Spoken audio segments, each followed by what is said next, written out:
Kasus hukum orang yang melakukan hubungan seksual suami istri di siang bolong bulan Ramadan gitu.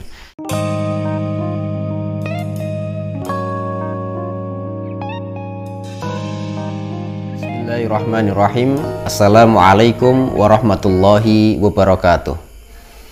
Alhamdulillahirabbil alamin, hamdan wa syukran lillah. Teman-teman yang dirahmati Allah Subhanahu wa taala, masih dengan saya Ahmad Hilmi di channel Mas Hilmi Ngaji Fikih.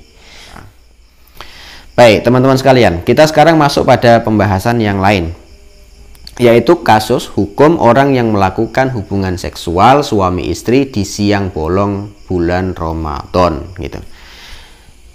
Kata musannif, qala al-musannif, wa man wati'a fi nahari Ramadan amidan fil farji fa alaihi al-qada'u wal kafaratu. Wa man wati'a fi nahari Ramadan, siapapun orang yang melakukan wata', jima' di siang hari bulan Ramadan, amidan secara sengaja, fil farji di dalam kemaluan, artinya ketemunya khitanan tadi, idzal taqal khitanan, bertemunya dua khitan, fa'alaihil qada'u wal kafarah, maka baginya ada kewajiban melakukan qada' puasa itu yang dia batal, wal kafarah, dan sekaligus dia membayar kafarat gitu. Jadi batalnya karena jima itu kewajibannya dua, melakukan qada' dan sekaligus membayar kafarat. Itu kalau jimanya secara sengaja. Tapi pertanyaannya, memang ada ya orang melakukan jima tanpa sengaja? Wallahu a'lam bishawab. Yang jelas keterangan dari kitab ini tadi, kalau melakukan jimanya atau watoknya secara sengaja, maka konsekuensinya dua, membayar qada' puasanya di luar bulan Ramadan dan sekaligus membayar kafarat. Lah kafaratnya itu apa? Kafarat itu hukuman ya, atau sanksi yang dibebankan atas orang yang melanggar aturan. Apa sanksinya itu? Wahiyya aitqu raqabatin mu'minah. Ya, yang pertama adalah membebaskan atau memerdekakan seorang budak wanita muslimah gitu.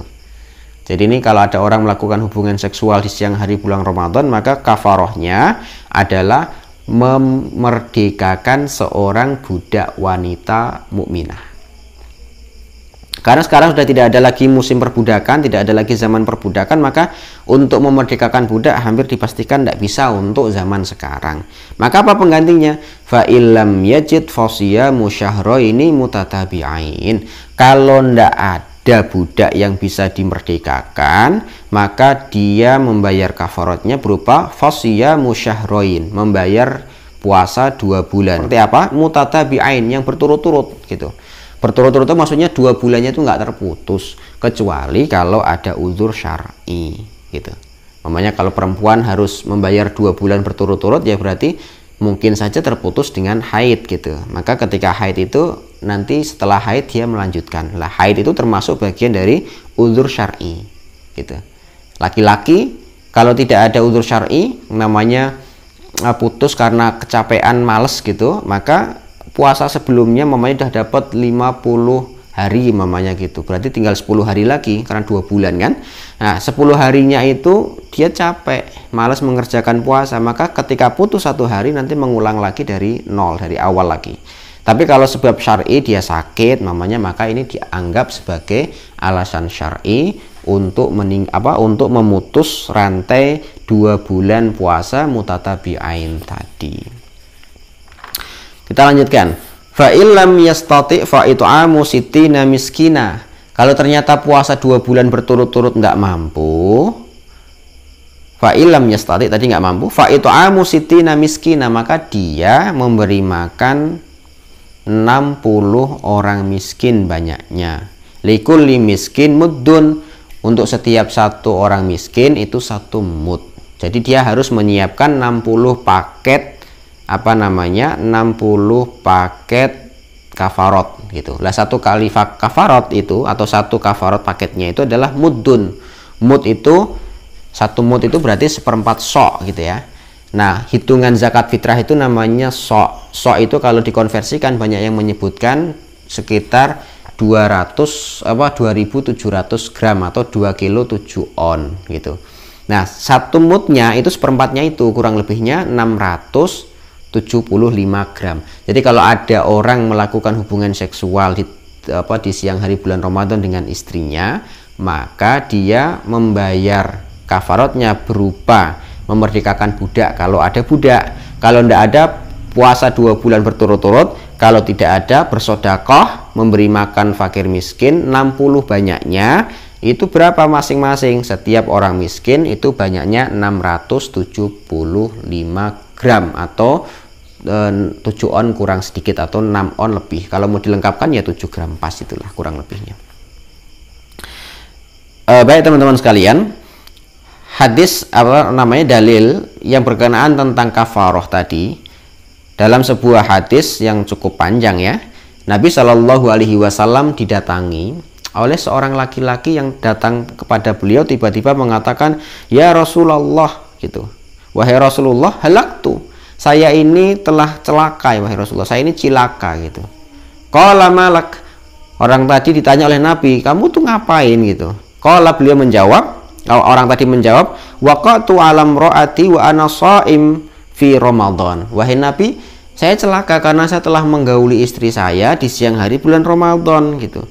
Faqala Rasulullah sallallahu alaihi wasallam, kemudian Nabi mengatakan pada dia, hal tajidu raqabatan ta'tikuha, apakah kamu punya raqabatan, seorang budak wanita atau bisa membeli budak wanita yang kemudian kamu merdekakan gitu. Orang tadi menjawab, qala la, wahai Nabi, saya tidak bisa kalau harus memerdekakan budak perempuan karena saya nggak punya duit gitu. Qala, Nabi mengatakan lagi, fahal tastati'u an tasuma syahraini mutatabi'ain, kamu bisa ndak membayar puasa 2 bulan berturut-turut lamanya gitu, nggak boleh putus. Qala la, wahai Nabi, ndak mungkin saya bisa puasa segitu, puasa Ramadan aja saya masih kecolongan hubungan seksual dengan istri, masa saya harus puasa 2 bulan gitu. Kira-kira orang tadi menjawab ya. Oke, kalau gitu, fahal tajidu it'ama sittina miskina, apa kamu sekarang bisa bersedekah atau membayar kafarat berupa memberi makan orang miskin 60 orang banyaknya? Qala la, nggak bisa juga saya gitu. Fama kasan Nabi sallallahu alaihi wasallam, kemudian Nabi beberapa saat diam, mikir apa kira-kira yang bisa dipakai untuk orang ini, tapi orang ini tetap harus membayar kafarat gitu. Fabainama nahnu ala dzalik, kemudian ketika kita para sahabat dan Rasulullah dalam keadaan bingung tadi memikirkan satu orang ini tadi, utiyan Nabi sallallahu alaihi wasallam bi'arakin fihi tamrun. Nabi sallallahu alaihi wasallam, ada orang yang memberikan kepada beliau, tiba-tiba seorang sahabat menyodorkan kepada beliau kurma sebakul gitu ya, sebakul besar gitu. Jadi arok itu kalau dalam bahasa saya itu namanya dunak, itu bahasa Rembang ya, atau apalah ceting atau apalah yang pokoknya, tapi ini terbuat dari daun lontar atau mungkin juga kalau itu disebut dengan daun kurma itu sendiri. Jadi dibuatkan wadah agak besar, di dalamnya ada kurmanya. Wal irku al miktal, qala aina sa'il, kemudian setelah itu Nabi bertanya, mana orang yang tanya tadi itu? Faqala ana, saya wahai Nabi. Kemudian Nabi Shallallahu Alaihi Wasallam mengatakan, khud hada fatasaddaq bihi. Oke, kalau gitu ini ada kurma yang cukup untuk kamu berikan kepada 60 orang miskin sebagai kafarat kamu. Sekarang bagikan saja, sedekahkan dengan ini. Faqala rajul, kemudian orang itu jawab, alayya afqaru minni ya Rasulullah, adakah orang yang lebih miskin dariku wahai Nabi? Maksudnya kalau ini saya sedekahkan, terus saya sedekah kepada siapa? Orang di kampung ini yang paling miskin itu saya gitu. Wahai Nabi, sesungguhnya tidak ada lagi orang miskin di sini kecuali saya. Jadi ahli baiti saya itu, keluarga saya itu orang termiskin di kampung. Jadi kalau saya diminta untuk mensedekahkan ini kepada orang-orang, ya nggak ada lagi kan, orang keluarga saya itu orang yang paling miskin. Fadhahikan Nabi sallallahu alaihi wasallam hatta badat anyabuhu. Karena saking Nabi itu kekal dengan orang ini, ketawa gitu ya, menertawakan, lucu gitu keadaannya.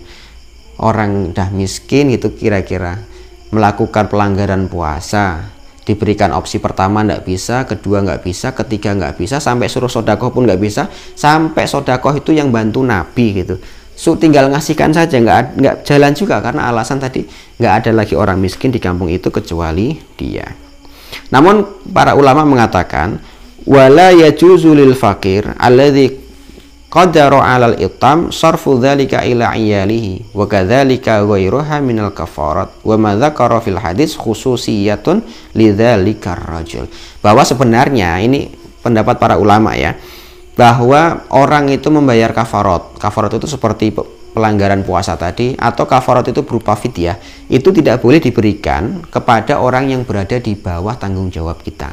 Jadi kalau suami yang melanggar tidak boleh memberikan itu kepada anak istrinya gitu. Nah, hadis yang tadi diceritakan itu ternyata khususiyatun lidzalika rajul, merupakan salah satu khususiyah, keadaan yang khusus yang berlaku kepada orang tertentu yang diberikan oleh Nabi Shallallahu Alaihi Wasallam. Aku qouli hadza, assalamualaikum warahmatullahi wabarakatuh.